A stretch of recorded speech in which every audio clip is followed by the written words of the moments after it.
Баярлалаа мэдээ хүргэлжилж байна. Улсын 1-р төв эмнэлгийн хашаанд мөргөл уул компанид 2011 онд 20 давхар офисын барилга барих газрын зөвшөөрлийг тухайн үеийн хотын дарга мөнх баяр олгожээ. За тэгвэл энэхүү газрын эзэмших эрх удаадараа сунгагдж байсныг 2024 онд хотын дарга Нямбатар газар эзэмших эрхийг нь цуцалснаар тус газарт цэцэрлэг барихаар төлөвлөжээ. За улсын 1-р төв эмнэлгийн дэрэгдэх газраас 450 м2 газар тутсан ийм мэдээлэл бол байгаа.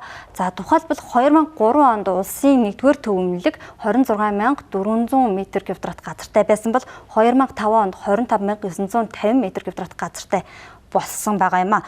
За үндсэндээ яагаад ийм болсон бэ гэдэг талаар мэдээлэл хүргэе. За 2005 онд эрүүл мэндийн дэд сайдаар Инхбат гэж эрхэм ажиллаж байсан. За энэ үед бол улсын 1-р төв эмнэлгийн даргаар ламжавын саран цэцэг гэх эрхэм ажиллаж байсан байнамаа. За тэгвэл эдгээр хүмүүсийн тухайд бол за ламжавын саран цэцэг нь улсын их хурлын гишүүн асан эрүүл мэндийн сайдаар ажиллаж исэн гүн далайгийн эхнэр буюу ламжавын аз зээгийн төрсэн эгч байх магадaltaй мэдээлэл бол бидэнд олдсон.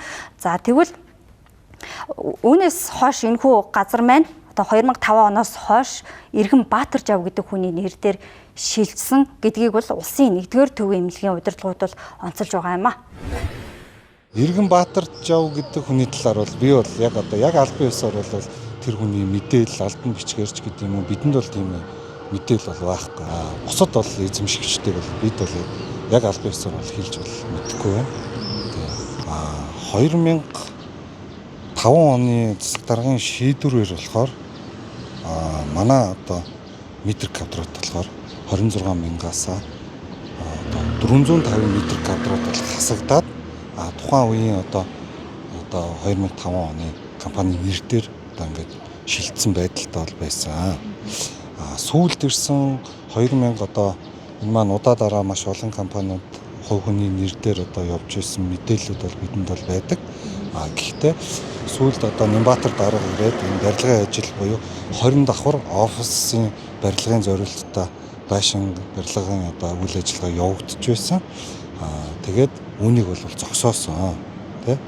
Тэгээд энэ газрыг бол цуцалсан бичиг бол ирсэн. Энэ дээр бол харин 450 м2 маань 1360 м2 буюу сая өөрөө чи хэлсэн ийм манай нэг үгээр хэлбэл манай талбайгаас бас ингээд хасагдсан байдалтай тэгээ бидэнд бол ийм цуцалсан гэдэг бол бичиг ирсэн. За улсын 1-р төв эмнэлгийн зүгээс бол газрыг ашигтай байдлаар бол ашиглахыг хүсэж байгаа. За тэгвэл энэхүү улсын 1-р төв эмнэлгийн хашаанд байгаа энэхүү 450 м2 газраас хэн авсан талаарх мэдээллийг бас хүргээ өргөжлүүлэн. За тэгвэл мөргөл уул компанийг Тэнүүн за мөн Дэмчиг гэх юм хүмүүс эзэмшдэг. За Тэнүүний тухайд бол оюуны ундраа группийн Отхон Баяр гэх эрхмийн хүү байгаа. За Отхон Баяр маань бол үндсэндээ одоогийн Шадар сайд 2019-оос 2020 онд хотын даргаар ажиллаж байсан. Амар сайхны төрсөн ах гэдгээр нь олон нийт аягүй их сайн мэддэг. За тэгвэл Тэнүүн маань мөргөл уул компанийг эзэмшдэг. Харин Дэмчгийн тухайд бол мөргөл уул компани мөн үтсийн өмчлөгчөөр бол тогтоогдсон энэ мэдээлэл бол open data-д бол байдаг юм байна. За энэхүү мөргөл уул компани эзэмшил гэж явдаг энэхүү газар дээр барилга барих даалгаврыг хэрхэн гаргуулсан талаарх мэдээлэл та бүхэнд хүргэе. За Ууган Баяр гэх эрхэм бол үндсэндээ 2020 онд хотын ерөнхий архитектураар ажиллаж байсан ийм эрхэм байгаа. За түүний эхнэр Пүрэв хатан бол оюуны ундраа группийн буюу Отхон Баяртай хамтран ажиллаж байсан. За оюуны ундраа группийн хуулийн зөвлөх гэх мэдээлэл бидэнд олсон юм а. За тэгвэл эдгээр хүмүүс маань үндсэндээ хоорондоо хамааралтай үндсэндээ бол ашиг сонирхлын зөрчлөөр энэхүү газрыг авсан уу гэдэг бас гэж хардахаар бол байна. За улсын 1-р төв эмнэлгийн газрыг бол 2019 онд цуцлах шийдвэрийг хотын дарга Амар сайхан бол 2019 онд газрыг цуцлана гэсэн мэдээллийг бол эмнэлэг дээр очиж мэдээлж байсан.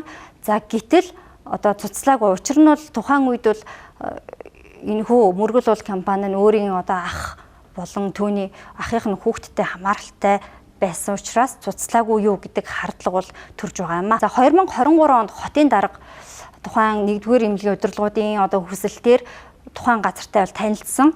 За ингэхдээ бол мөн тухайн газрын зөвшөөрлийг цуцлана гэж ярьжсэн. За харин улмаар 2024 онд мөргөл уул компани эзэмшиж буй 1360 м2 газрыг бол цуцалсан. За улмаар энэхүү газарт бол одоо цэцэрлэг барина гэдэг мэдээллийг бол хотын ерөнхий архитектур төгс дэлгэр хүргэсэн юм а. Сая яг энийг бол айгүй асуудалтай шүүхийн маргаантай хэрэг байсан байлээ. Хувийн хвшилтээр байсан нэртэй. За тэгвэл энэхүү газар нийслэлийн удирдлагуудын хэлснээр цаашид одоо цэцэрлэг болох уу? За аль эсвэл дахин одоо гинэг улс төрийн эрх мэдэлтний одоо наймаалцах хэрэгсэл болох уу гэдгийг бол харах үйлдэлээ. Магадгүй энэ газар дээр цэцэрлэг барина гэж ярьж байгаач цаашид өөр барилга байгууламж бас барихыг үгүйсэхгүй юм а.